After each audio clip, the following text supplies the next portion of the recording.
How would you like to travel to faraway lands without leaving your house? What would it be like to eat an entire cheesecake without gaining a single ounce, or walk through walls with ease? Impossible, you say?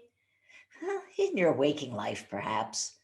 But all this and more is possible in the nighttime fantasies that can play out in your dreaming mind. We're going to explore all this and how you can program your sleeping mind through lucid dreaming with my guest, Ian Jaydid. Ian is an artist, author, and public speaker, and his experiences in lucid dreaming have fueled his exploration of the nature of mind, consciousness, and reality. Welcome to the Dream Power Show, Ian. Thank you, Debbie. Thanks for having me. Oh, it's my pleasure. Ian, I understand that you discovered lucid dreaming when you were 19. Did you know it was happening at the time, and how'd you react to it?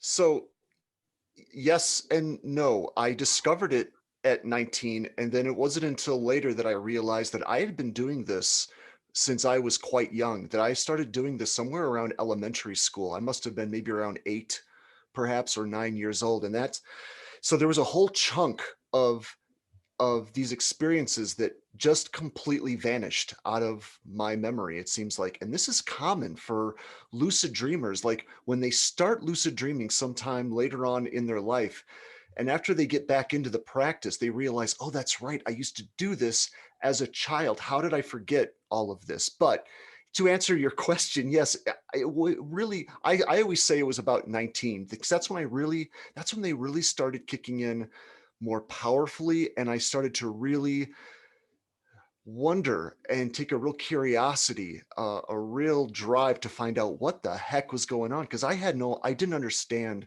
what I had experienced. And, I'm 48 right now. So this was quite a while ago. This was before the internet was a thing. So I couldn't just jump onto YouTube like you can today or Google and just go, well, what is this?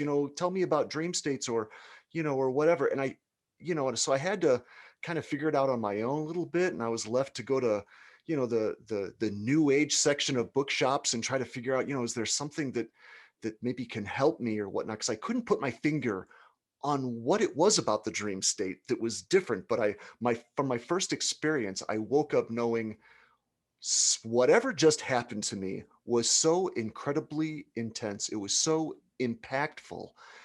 I knew that something was different about the dream state, but I couldn't quite figure out what it was. And it wasn't until later that and these started kicking in almost every day for me. Every evening at night, I would have these experiences, and some of these would last for hours on end. So finally started realizing, okay, this is what's called a lucid dream. And a lucid dream is defined by the fact that you become fully conscious to the fact that you are in a dream state.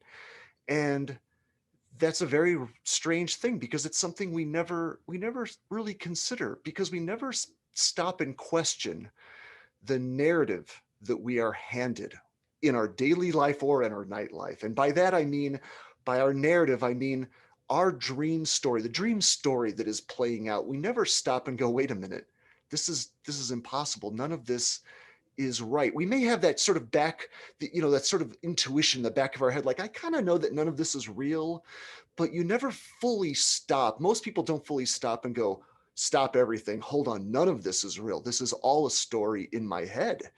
And they never really know how to take control of that. That's what was happening. That's what was happening. Mm. So, when you have lucid dreams, do you tell yourself before you go to bed, I want to go here in my dream, or what do you do? Not at all. These all happen spontaneously, but that's a wonderful thing. The idea of setting your intention is so important, and I am a firm believer in what you're talking about, setting an intention ahead of time. So there are little tricks that I have picked up over the years, the things that work for me, and it all goes back to my larger philosophy of why this is possible, and the fact that humans can do this, I think, opens up such a can of worms. It opens up such an amazing uh, box of possibilities, a Pandora's box, if you will. And it really comes down to, like I said, it comes down to becoming familiar with the practice of stopping throughout the day, even your daily life, and saying, what is real for me right now? Where am I? How did I get to be here right now? And I would ask this to the viewers right now. If you're watching this, this is what I'm talking about when I say, question your narrative. And I say this a lot on my shows: question your narrative. And that means to get into the practice throughout the day. So, right now, as you're watching this, ask yourself, how did I get to be right here? How do I know right now that I'm not dreaming? And that requires you to kind of stop, and you need to pull back from everything. You need to pull back and just go, okay, what is my story right now? And that story can be very simple. It can be we have layers of stories that we live within. And the smaller narrative that we usually live within might look something along the lines of, well, I had breakfast this morning. I had the day off from work, and then, I decided to watch Debbie's show. So I turned this on, and later I'm going to make lunch. You just have this little story that's running in your head that keeps everything in a context, and you never question that context. That's why you never question the context in your dream life. So we don't get into that practice. So the idea is to start questioning your narrative. When the more that you do that, the idea is that this will eventually leak into your dream life, and you'll eventually start stopping more and going, wait a minute, am I really on planet Mars? Am I really a secret FBI agent that's working in the future? That whatever crazy dream is going on for you.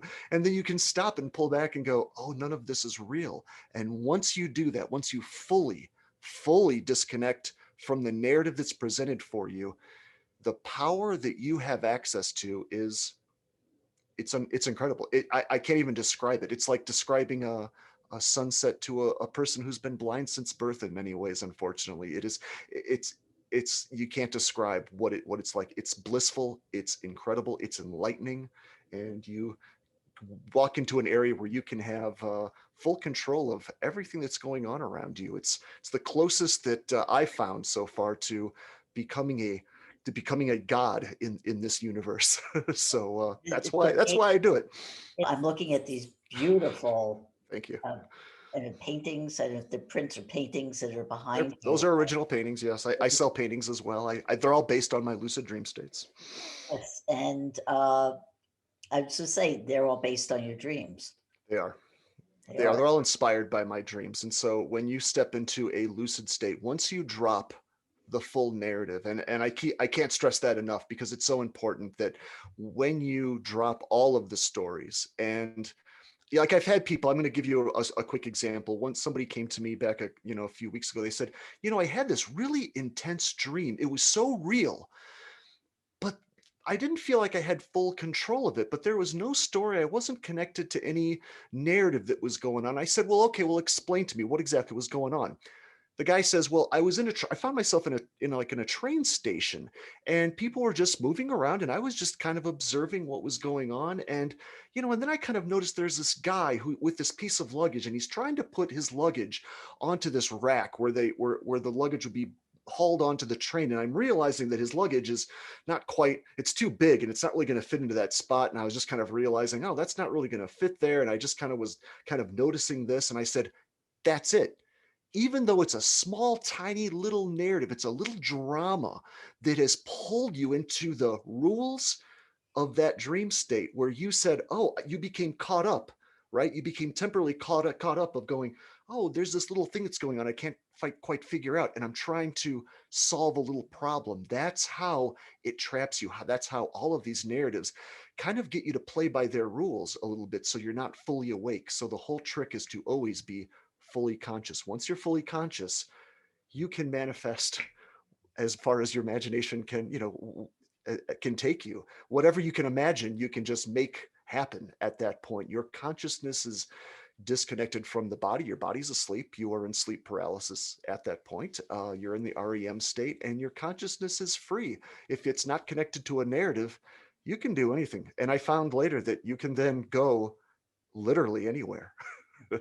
Well, Ian, one of the things that I often have trouble with, I know a lot of people have trouble with, is remembering their dreams. So, how Yep. do you remember all of these intense experiences? So that's not an issue with lucid dreaming, is what I would tell you. If you become lucid, I would almost guarantee that you're going to remember them. If in the rare cases, I have heard a couple of people claim that they have been having lucid dreams and they can't somehow quite remember them. And all I can tell you is that your mind is still slightly being put to sleep by some narrative in that state. That's the real trick. So it's not about remembering your dream as much as it is training yourself to deal with the narrative. And this is what I truly recommend throughout the day. And you can do this perhaps if you really want to get into this practice. Do this, set an alarm, and do this maybe every couple hours. Have a bell go off, have your phone go off, something like that. And every couple of hours, this is what you do. You lift your hand up in front of your face and you stare at it. You hold your gaze to your hand and you ask that same question that I've been talking about. What is my story right now? How did I get to be right here? What brought me to this circumstance, this place right here where I'm at right now? How did I get here? Who am I? What is my story? And you just hold your attention to your hand. And that's going to have, first of all, it's going to start helping you to really start questioning all of the drama that's going on with you internally in your internal dialogue throughout the day. So this has huge benefits for you psychologically. I can't even begin to talk about all the benefits this has for you psychologically, to be able to disconnect from your internal narrative whenever you choose to. But hopefully this will eventually leak into your dream state, so that even if you start suspecting, like, you know what, something's weird here, something's odd here, I don't think that something's going on in my environment that doesn't quite make sense, hopefully you're going to get into the habit of lifting your hand up in front of your face like you've been practicing. Here's the trick: when you do that in your dream state, there is a universal quality for us humans, and there's a reason for this that we can go into, but there's a universal quality that whatever you hold your attention to for too long in a dream state, that object will shapeshift in some manner. So when we step into a dream world, we need to realign ourselves, we need to refocus ourselves. So you'll find that whatever you hold your attention to, it will shapeshift. Mhm. I say use your hand because there's another weird thing, that your hands are always there in your dream state, because your hands are our main, these are our main tools that we use to manipulate our world. I mean, everything that we do is with our hands. We are using our hands constantly. So Yeah. this would work for anyone who's using any other kind of instruments to manipulate their daily world. How can people find out more about you and your work? So it depends on how you like your information handed to you. I'm trying to hand this information out in every way that I can. My first book was Tripping the Field, which we'll probably add a link to, I suppose. And that was it's a sci-fi occult adventure novel where I took all of these ideas and I put it into a fictional novel that's just this adventure, that's just wild, wacky adventure that spans the globe. And so if you like fiction, go pick that up. It's a fun ride, but it also teaches you. The book teaches you along the way how these principles of consciousness work. And then my next book is called Migration, which is nonfiction. It's much more direct, where I'm much more speaking to my audience. So there's that. And if you just want to find me on YouTube, I'm doing a whole series, just talks, where I'm trying to visually illustrate a lot of these abstract ideas with a combination of talking and computer graphics and whatnot, where I'm trying to explain this information on in these videos. We've been speaking with lucid dreaming expert Ian Jaydid.